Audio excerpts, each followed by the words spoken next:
So we recently received our first roadmap for Diablo 4 that goes over the rest of the seasons for 2025 and gives us a little bit of a look at what's coming in 2026, specifically some of the stuff coming with the expansion. And since this has been released, I've definitely seen a lot of mixed opinions about what is on this roadmap. I think I have a bit of a different opinion, which I'll go over after we go through all of the information we currently have. And this does make me pretty excited for some very specific parts of this roadmap. Now, just a small update, I did start recording this video and going over my thoughts before Riker did an interview with one of the developers of Diablo 4, where we got some additional information there, but I still wanted to do this video first just to give my opinions on everything before we learn any additional information, which I do think adds a bit to the information we've gotten on the roadmap itself. So I will be doing another video going over all of that new information as well. Now, before we go over the roadmap itself, we get some additional information in a paragraph below it. So first off, the fires of the burning hells grow with vigor this year. In addition to new seasonal content and permanent game additions, you'll see on the roadmap that we're bringing 2 IP collaborations into Diablo 4 this year. We can't shed light on them currently, but we're extremely excited to meld the Diablo universe with universes that complement its dark themes. Now, there's 2 things with this. First off, these aren't going to be Blizzard IP. Like, we got a bunch of Warcraft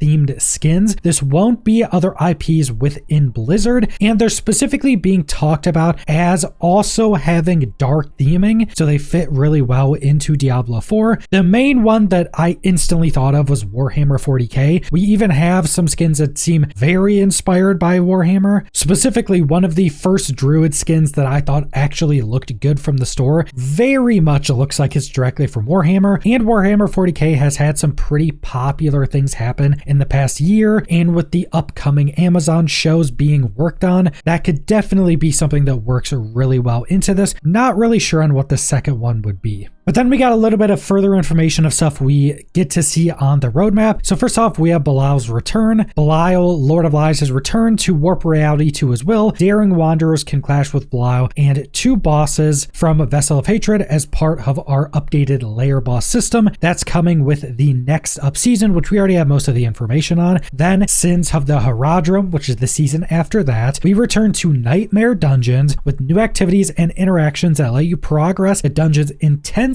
as you hunt down the Barons of Hell. Everything about this I like. Nightmare Dungeons have needed a pretty big rework. This is one of the things I'm very excited about. We also don't get that specific information on the roadmap, so being able to increase the intensity of a dungeon as we hunt down Barons of Hell sounds like a really cool dungeon rework. Then we have Infernal Chaos, the next season after Sins of the Haradrim, which is the Infernal Hordes update. Infernal Horde is becoming more chaotic as we put new choice into your hands. Plus, advanced options between infernal waves will arrive too. Now, this is something else that I'm super excited for. Infernal Horde, I think, is a really good mode, but it's also the most basic you could possibly make a roguelike mode. And it's already good at that super basic version. And it sounds like they're specifically trying to give us more choice, more options while doing these runs. What I would really want from a Infernal Hordes update is many more options to be much more like a roguelike mode. Allow us to choose to have the runs be a lot longer. So instead of like 10 waves, allow us to just choose a number of waves. Like allow us to do like 50 waves if we want, and it keeps increasing the difficulty and gets crazier and crazier, and allow us to do this actual roguelike mode, maybe even have multiple floors, multiple levels. Then we will still be getting quality of life updates. Beyond the seasonal updates, there are other permanent additions coming to Diablo 4, including things like keyboard and mouse support for consoles, and core updates coming to the Battle Pass and the season journey. But that brings us to the 2025 roadmap for Diablo 4. Its tagline is also "The Age of Hatred Continues." I'm wondering if this is some type of hint going into the next expansion. But we've already had some seasons and a lot of information for some of these. So first off, we have Season of Witchcraft, which is is currently active. I don't need to go over all of that again. Then we have Blau's Return, which is the next season after that. That is our upcoming season. I will be doing a bunch more videos going over that in the near future to go over everything we've learned. And we may also have some additional information on that because we haven't gotten the updates of what they learned after the PTR yet. I'm actually really liking the look of this season. I've done multiple videos saying that they need an overhaul to the bossing system, which they're doing with this season. We also have the cool boss rush mode for this season theme activity. Then the boss powers, where you go kill bosses and steal their powers, is also a really cool way to do a borrowed power system. Then this season after that, we have Sins of the Herodrum, where we are getting Herodric powers. That is something you will notice of every one of these seasons. We are getting some type of power system, and like everything else, there'll be quests and a reputation board, which is kind of what we could expect for pretty much every season going forward. Then we have something called a dungeon escalation. We don't know if this is a part of the Nightmare Dungeon overhaul or if this is going to be the season theme, like how we have the boss rush mode with our upcoming season. But then we also have a pretty big overhaul to the bossing system. And then there's also an earnable pet, which it seems like every future season we're going to be having an earnable pet as well, which is probably always going to be in the season journey. Then for permanent additions, we have a new Nightmare Dungeon activities, which is something we went over, the console keyboard and mouse support, and more additional stuff. We don't know what that is. And the thing I am most excited for on this season is seeing the Herodric powers. I think that's a really cool area to give us some powers to experiment with. But then the Nightmare Dungeon overhauls, whether dungeon escalation fits into that or we're just getting that alongside the Nightmare Dungeon overhauls. But Nightmare Dungeons are one of the biggest systems that's needed an overhaul. I hope they allow us to choose the difficulty a lot more, to juice up our rewards, to make it much more difficult, and have a much longer of a dungeon running experience.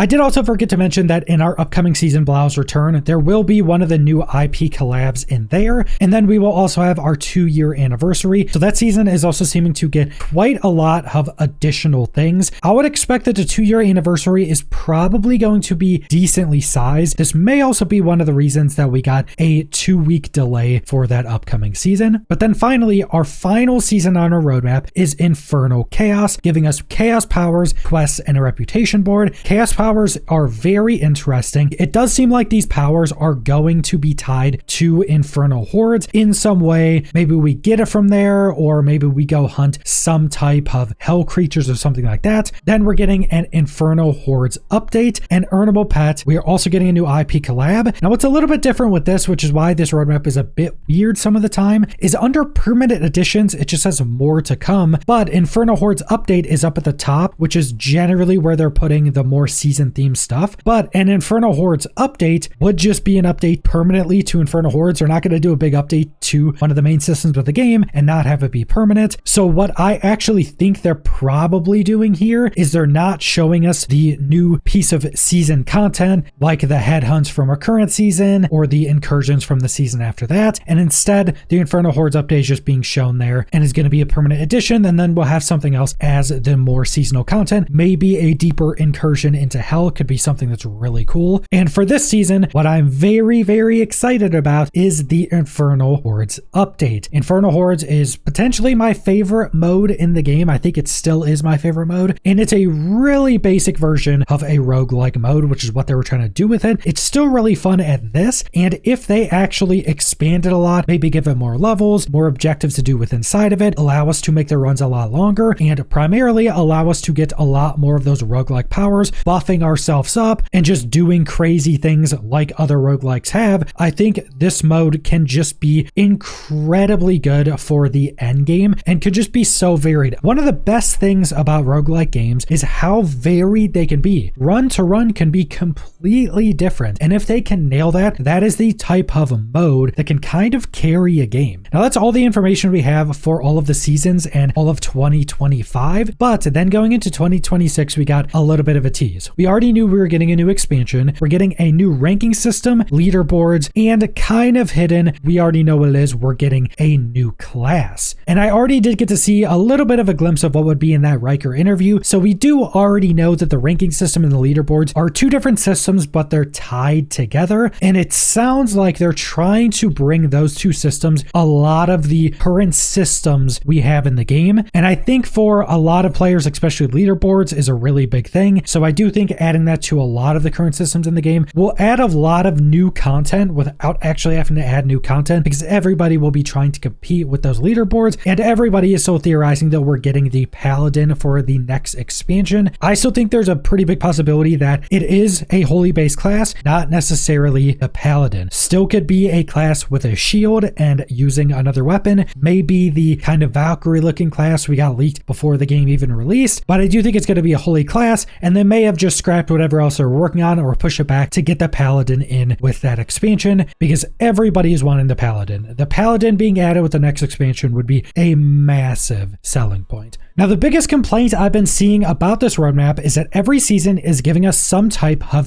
themed powers. Presumably, they're all going to be in the same tab of all of our previous borrowed power systems have been in, and presumably they're going to work in similar ways. Even though every new season we've gotten borrowed power, they have been upgraded in some way. I think every season the borrowed power systems have been easier and more fun to unlock and earn, and I think the powers have generally been better. Like I mentioned previously, my favorite season before some of the newest seasons was season 2. It was still a really good season. A big part of that being the powers. I like a lot of the witchcraft powers. I think this adds a lot of different build variation to that season that makes that season feel specifically unique to that season. I think the boss powers from our next season is probably going to be some of the best, because that's just such a cool theming, and just the powers looking so cool. You go defeat a boss and you steal their power and then can use their power. Having the big Kamehameha beam follow you around and just being able to spawn other boss abilities is super cool, super interesting. But I do think it's a very low chance after these 4 seasons that the developers don't completely switch up how borrowed power systems are going to work for, say, 2026 seasons, because I think people are complaining about them now, so they're going to switch them up. I wouldn't even be surprised if, say, the Infernal Chaos season, if they switch up how the Chaos power system works and maybe do something completely different with it. I personally like a lot of these power systems, even if it's in the same tab and works a bit of the same way. Having completely different powers just means they're different powers. We're not getting the same powers as a previous season, so they're completely new things, and having that borrowed power element to every season I think is really good to help differentiate season to season. Gives you new builds to try, especially with new items coming in, and then having some piece of new content tied to those powers, and then also doing some amount of permanent additions to the game, which is basically what every season on this roadmap is doing. Instead of having the 3 seasons of no season theme that we had where they only did base updates to the game, instead of that, they're splitting it now, and we're getting the season theme powers and season content, and then we're also getting some permanent additions to the game. And this is pretty much what everybody wanted. If you're complaining about these power systems being in every season, you also have to put some of that blame on the player base. When we were getting the 3 seasons of no borrowed power, everybody, everywhere I could see, especially on Reddit, half the upvoted posts were all saying we want a season power for the next season. We want those borrowed power systems. And then we start getting them. We're not even into the 2nd season with them, and people are already complaining that they're bored of them or they don't like that we're getting these power systems. So you have to put some of that on the player base, including me, because I've also said that I want these borrowed power systems as well. I really enjoyed them from the previous seasons. And while I do enjoy a lot of the powers, I think the best parts of these roadmaps, from all the criticism I've seen specifically on Reddit, people seem to be ignoring this completely, is that we are getting pretty big overhauls and additions and improvements to the core fundamental endgame of Diablo 4. And I think after this year, I think going into 2026, we're actually going to see some pretty big permanent additions to the endgame, not just these overhauls. Even though these overhauls are still bringing in new content, I think we're just going to be seeing big new permanent additions to the endgame, because after we get the boss ladder overhaul from our upcoming season, after we get the Nightmare Dungeon overhaul from Sins of the Herodrum, and after we get the Infernal Hordes overhaul from Infernal Chaos, pretty much all of the endgame systems will have had an overhaul and made much better. So I think in 2026, we could probably expect, if we get another roadmap, that those permanent additions at the bottom pretty much all be new endgame content, which I think will put the game in a really good spot going into the seasons of 2026.